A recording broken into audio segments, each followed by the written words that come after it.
इग्नू के आज MHI 10 IGNOU MA history MHI 10 Bharat में नगरीकरण का चैप्टर 17 देखते हैं।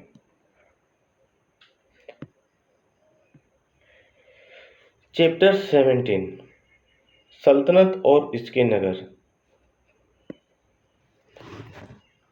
सुल्तानों द्वारा निर्मित नगर को सुल्तानत नगर कहा गया। सुल्तानों द्वारा निर्मित नगर को सल्तनत नगर कहा गया। अरब इतिहासकार इब्न खल्दून 1332 से 1406 का मानना था कि नगर के निर्माण तथा इसकी योजना के लिए राजकीय सत्ता और राजवंश के योगदान आवश्यक था। केवल शक्तिशाली और प्रभुत्वशाली सत्ता के प्रयास से ही नगर और स्मारक बन सकते हैं। नगरों का उत्थान और पतन भी राजवंश पर ही निर्भर करता है। तुर्कों में मुइजी दास कुतुबुद्दीन ऐबक द्वारा 1206 ईस्वी में सल्तनत राज की स्थापना की गई।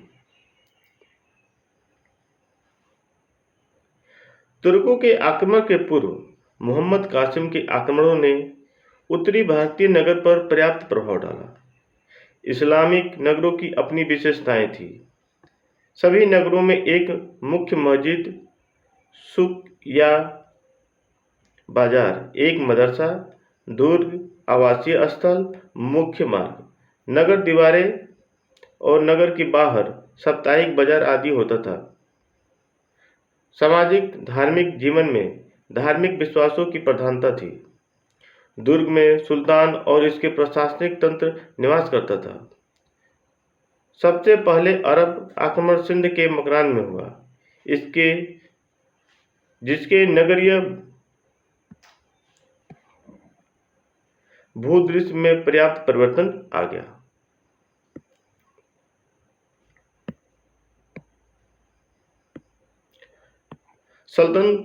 सल्तनत के नगरों के ग्रंथों में निरूपण।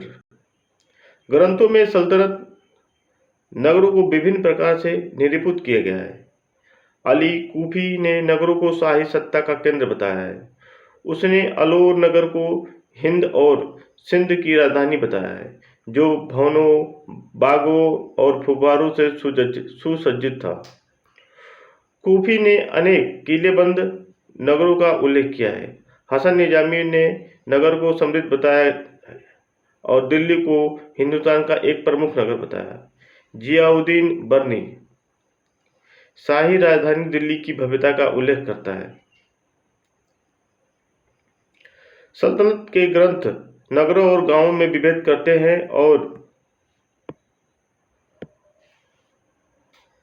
और ग्रामीणों का गवार के रूप में वर्णन करते हैं। तारिक ए मुबारक शाही ने उल्लेख किया है कि लोग ग्रामीणों की सरलता के कारण उनका मखौल उड़ाते हैं। शेख रिजकुल्लाह मुस्तकी ने कहा कि ग्रामीणों को उनके गवारपन के कारण आसानी से पहचाना जा सकता है।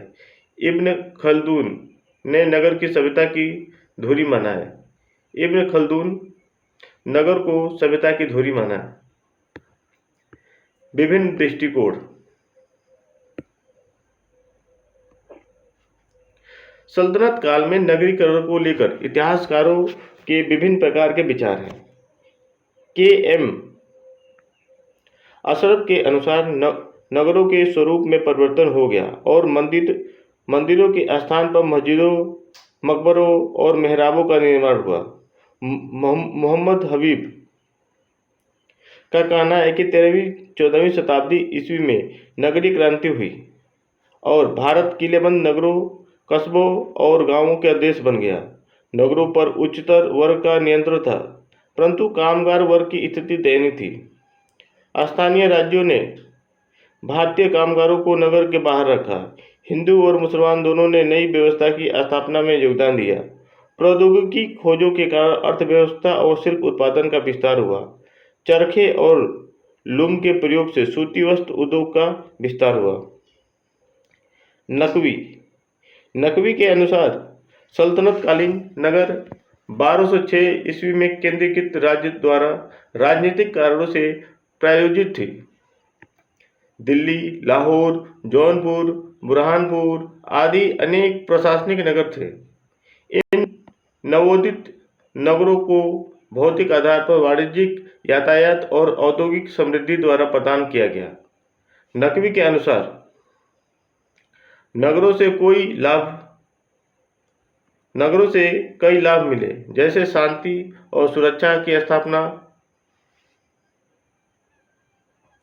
सुगम आंतरिक संगठन की व्यवस्था। नकवी के लिए यूरोपीय नगरों को विकास जहां स्वतः स्फूर्त थी, वही सल्तनतकालीन नगरों का विकास राज्य की सहायता से हुआ। आंद्रे विंग ने सल्तनतकालीन कस्बों को सैन्य नगर के रूप में अभिव्यक्त किया है तथा उनका तर्क है कि इनमें से कुछ का विकास नगरों के रूप में हुआ।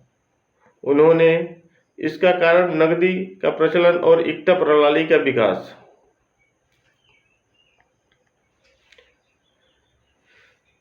बताया। उनके अनुसार इक्ता की परिभाषा स्थानीय भूभागीय इकाइयों के रूप में नहीं की जा सकती, विंग अपितु सैन्य नगरीय केंद्र खित्ता के रूप में की जा सकती है। विंग के अनुसार तुर्की विजेताओं के द्वारा स्थापित नए घुड़सवार सेना वाले सैन्य नगर इक्ता प्रबंधन का केंद्र बन गया, जिनका उद्देश्य व्यापार मार्गों, बाजारों की रक्षा करना, सीमांत प्रदेशों को नियंत्रण में रखना। सुनील कुमार का भी कहना है कि आरंभ में ही दिल्ली नगरों की समूह में था। हसन निजामी ने दिल्ली को न केवल राजधानी बल्कि प्रमुख नगरों के रूप में रेखांकित किया है। नगरीकरण की प्रक्रिया। नगरीकरण और नगरीय केंद्रों के विकास में खानका, मदरसा, शाही दरबार और बाजार आदि की विशेष योगदान रहा। इक्ता एक भूभाग होता था जो मुख्य अमीरों को क्षेत्राधिकार वाले इलाके उन्हें आवंटित करता था। उससे आशा की जाती थी कि इक्तादार यहाँ कृषि का और व्यापार का विस्तार करेंगे।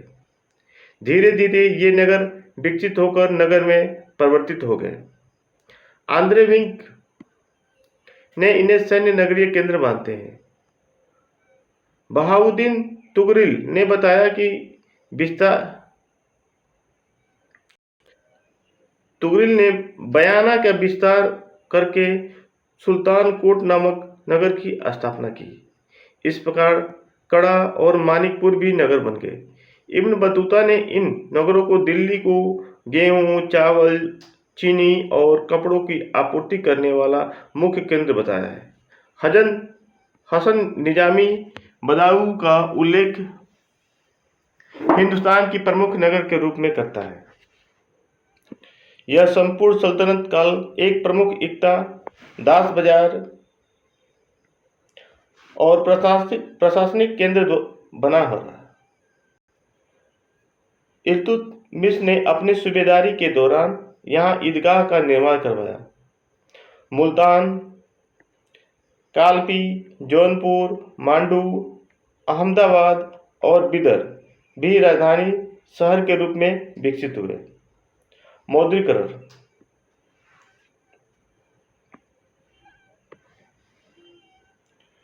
सुल्तान का सल्तनत कालीन नगरों की एक प्रमुख विशेषता मौद्रीकरण का प्रसार था। दिल्ली के सुल्तानों और शाह दिल्ली के अमीरों और मालिकों को ऋण देते थे और उनसे ब्याज प्राप्त करते थे।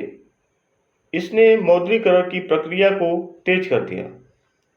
यह सबसे पहले मकरान में शुरू हुआ, जो चरवाहा अर्थव्यवस्था से नगरीय केंद्र के रूप में विकसित हुआ। शासक वर्गों के कारण मौद्रीकरण का प्रसार हुआ। राजधानी नगर, प्रांतीय मुख्यालय।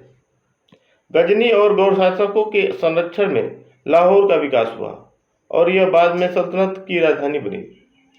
कुतुबुद्दीन ऐबक के काल में लाहौर ने राजधानी के साथ कॉस्मोपॉलिटन के स्वरूप को प्राप्त कर लिया। नसरुद्दीन कुबाचा ने 1210 ईस्वी में उच्च को अपनी राजधानी बताया, तो विभिन्न स्थानों से व्यापारी, शिल्पकार, अमीर तथा विद्वान यहाँ एकत्र हो गए। 14वीं सदी में आए इब्न बतूता ने इसे एक बड़ा नगर बताया। खानका खानका सूफियों का केंद्र स्थल या जमात खाना था। सल्तनत की स्थापना के समय यह विश्रामालय था। अरबों और ईरान में यह रिवाज के रूप में प्रचलित है। जलालुद्दीन बुखारी के अनुसार खानका के निर्माण राज्य के द्वारा संग्रहित करों से कराया गया था, जिसकी शरिया से अनुमति नहीं थी। प्रारंभ में खानकाहों का प्रबंध शेख अल इस्लाम के द्वारा किया जाता था और इसके रख रखाव के लिए राज्य द्वारा गांव दान में दिए गए थे। हासी का उदय चिश्ती सूफियों के मुख्य केंद्र के रूप में हुआ, जहां प्रसिद्ध चिश्ती सूफी कुतुबुद्दीन मुनव्वर का डेरा था। दिल्ली सल्तनत की स्थापना के प्रारंभिक चरण में सूफी संतों का तथा उलेमाओं का कार्यकलाप ऐसे क्षेत्र में और इनके आसपास के चारों तरफ नगरीय केंद्र के उदय को बढ़ावा दिया। सराय, थाना और चौकी और किले। 16वीं शताब्दी में सराय का प्रयोग व्यापारियों और यात्रियों के लिए विश्राम गृह के रूप में होता था, परंतु इस्लामी जगत में सराय शब्द का प्रयोग महल के अर्थ में हुआ। ऑटोमन सुल्तान अपना दरबार सराय हुमायूं में करते थे।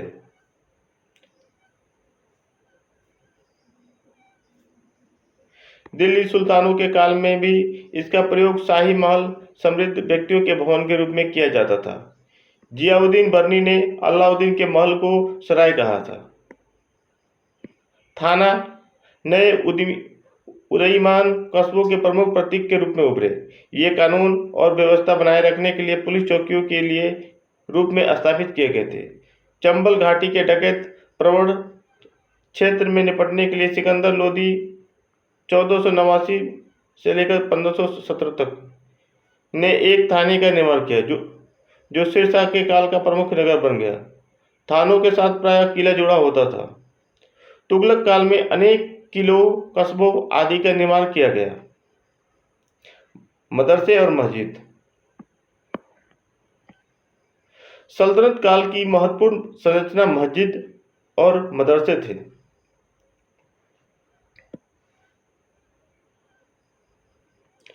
जो सभी नव स्थापित स्थानों और कस्बों में स्थित थे। मदरसों का निर्माण बलबन सहित सभी सुल्तानों ने किया।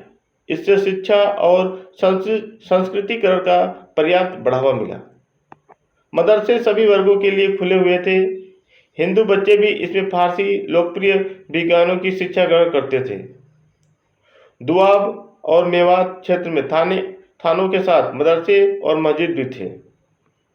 इन सैन्य चौकियों के साथ नगर की विस्तार आसान हो गया। इब्न बतूता के अनुसार केवल दिल्ली में 1000 मदरसे थे।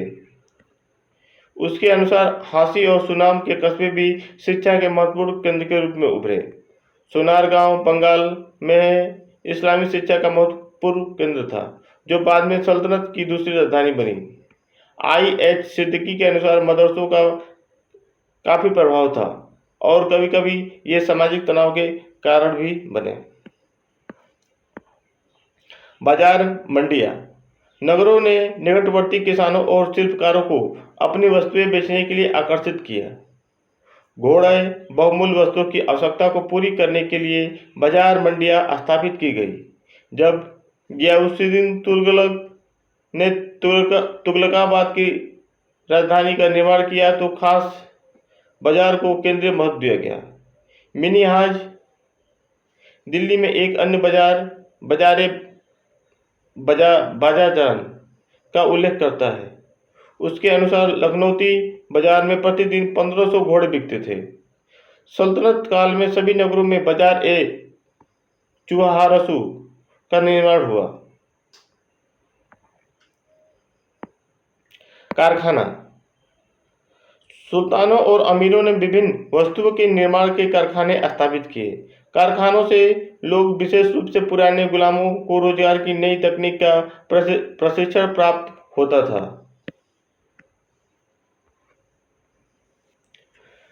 नए कस्बों नगरों की लहर। दिल्ली सल्तनत में अनेक नगरों का उदय हुआ, जैसे झांसी, थानेसर, कड़ा, मेरठ, अबोहर आदि। इन सभी नगरों में आर्थिक एवं सांस्कृतिक क्रियाकलाप सक्रिय थे। इब्न बतूता ने इनसे कई नगरों की प्रशंसा की है। उसके अनुसार मालवा एक मुख्य नगर था और यहाँ से पान के पत्ते का निर्यात किया जाता था। लाहौर शक्कर उत्पादन के लिए प्रसिद्ध था। 15वीं शताब्दी के आते आते दिल्ली सल्तनत के पतन के बाद नए नगरों का उदय हुआ। इक़्तिदारों और जमींदारों ने अपने क्षेत्र में धाक जमा ली। कस्बा। सल्तनत काल में शहरों से छोटे रूप में कस्बों का उदय हुआ। आफिफ ने अबोहर का वर्णन एक कस्बे और सूफी गतिविधियों के केंद्र के रूप में किया है। पत्तन, पोर्ट, शहर, समुद्रवर्ती नगर। नगरों की विशिष्ट संरचना पतन नगर थे। इब्न बतूता के अनुसार सिंध में लाहरी बेहतरीन तटीय शहर थे, जहां एक बड़ा बंदरगाह था। गुजरात में प्रमुख पतन शहर सोरठ, दीव और गंधार, जहां से कपास, कपड़े और घोड़े का निर्यात होता था। इसके अलावा भी कई प्रसिद्ध पतन शहर थे, जैसे मंगलोर, कालीकट, कोचीन, मालाबार आदि। किनबाया कैम्बे श्रेष्ठ नगर था, जहां उत्कृष्ट निर्माण कार्य किए गए थे। नई प्रवृत्तियां। सुनियोजित मेट्रोपॉलिटन और कॉस्मोपॉलिटन शहरों का विकास भी सल्तनत काल में हुआ। मेट्रोपॉलिटन नगर। मेट्रोपॉलिटन नगर छोटे नगरों से बड़े होते थे।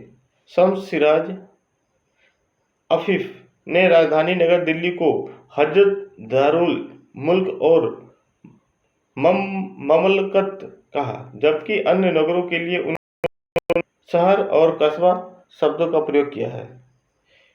नियोजित नगर। बदलता हुआ भूदृश्य और क्षितिज रेखा। नए नगरों की स्थापना का उद्देश्य राजनीतिक सत्ता को प्रतिष्ठित करना था। इसलिए नगरों को महलों, फव्वारों और बागों से सुसज्जित किया गया। सभी इस्लामी नगरों में किलेबंदी थी।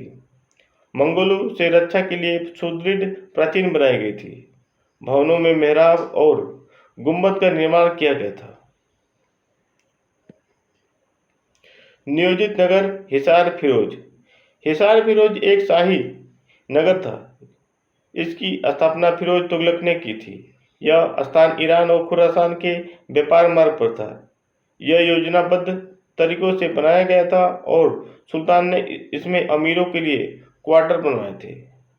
जलापूर्ति के लिए फिरोज ने 2 नहरें बनवाई।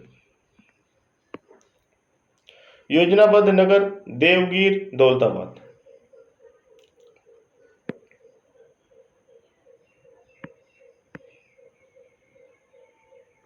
देवगिर और दौलताबाद। इब्न बतूता के अनुसार दौलताबाद एक बड़ा नगर था और 3 खंडों में विभाजित था। यहाँ सुसज्जित बाजार था और यह दक्षिण भारत का सांस्कृतिक केंद्र था। कॉस्मोपॉलिटन नगर। सल्तनत काल में जाति व्यवस्था शिथिल हो गई, इसलिए नगर जाति आधारित नगरीय केंद्र कॉस्मोपॉलिटन नगरीय केंद्रों में परिवर्तित हो गए। मोहम्मद हबीब के अनुसार आक्रमणकारियों का जाति व्यवस्था में विश्वास नहीं रहा और उन्होंने जाति और पंथ रहित नगर के द्वार सबके लिए खोल दिए, जिसे उसने नगरीय क्रांति का नाम दिया। इस प्रकार नगर तेजी से धर्मनिरपेक्षता की ओर बढ़ा। दिल्ली, मुल्तान और लाहौर जैसे मेट्रोपॉलिटन नगरों का विकास हुआ। अंतर्राष्ट्रीय संस्कृति के केंद्र के रूप में हुआ। शाही दरबार और अभिजातियों के संरक्षण में नगरों का खूब सांस्कृतिक विकास हुआ। इन नगरों में मुस्लिम के साथ विदेशी भी पर्याप्त संख्या में रहते थे। बदलती हुई जनसंख्या की नवनिर्मित शहरों में मेट्रोपॉलिटन नगरों ने विकास के लिए बड़ी संख्या में विद्वानों, शिल्पकार, सौदागरों की अपनी ओर आकर्षित किया। एशिया और ईरान से बड़ी संख्या में प्रवासी लगातार आते रहे। बर्नी के अनुसार अलग अलग पृष्ठभूमि और परंपरा से आने वाले मुस्लिम विद्वानों और प्रवासी समूहों ने दिल्ली को सांस्कृतिक केंद्र में बदल दिया। नए नगरीय लोकाचार। सिद्दीकी के अनुसार अप्रवासियों की स्थानीय जनसंख्या में घुल मिल जाने के कारण नगरीय संस्कृति में वृद्धि हुई। गुलामों का भी मुस्लिमों के रूप में पालन पोषण हुआ। नए नगरीय समूह। सल्तनत की स्थापना के साथ राजनीतिक पुनर्समयायोजन के कारण नगरीय केंद्रों में अभिजात समूहों का उदय हुआ। मंगोलों और अन्य जातियों ने इस्लाम धर्म मान लिया। दासप्रथा तथा एक नई नगरीय संस्कृति। सल्तनत कालीन नगरों में दासों की संख्या बहुत अधिक थी। इन दासों ने नगरीय सामाजिक राजनीतिक जीवन में महत्वपूर्ण भूमिका निभाई। मालिक काफूर नामक दास अलाउद्दीन का सेनापति बन गया। प्रत्येक प्रसिद्ध नगर में विशिष्ट दास बाजार नक्काश था। सल्तनत काल में दासों का श्रम योगदान बहुत अधिक था। विदेशी दास कई कलाओं में निपुण होते थे। शिल्पकार और श्रमिक। सल्तनत काल में जातिगत बंधनों में कमी आने से नगरीय कार्यकलाप में तेजी आ गई, जिससे शिल्पकार और श्रमिक आकृष्ट हुए। इब्न बतूता के अनुसार दिल्ली की प्रत्येक गली में बहुकला के शिल्पकार थे। फलस्वरूप शिल्पों में नई कला का प्रयोग हुआ। बड़ी संख्या में दासों को नए शिल्पों का परिचय दिया गया। व्यापार और नगरीय केंद्र। समुद्री मार्ग और भूमार्ग दोनों ने महत्वपूर्ण लिंक के रूप में काम किया। फलस्वरूप मकरान जैसे नगर मौद्रिक अर्थव्यवस्था में परिवर्तित हो गए और अनेक क्षेत्रों के लिए नगरीकरण में सहायक हुए। होने के कारण यहाँ विदेशी सौदागरों की भीड़ लगी रहती थी। इस कारण कई व्यापारिक केंद्रों का विकास हुआ जो नगरीय केंद्र में परिवर्तित हो गए।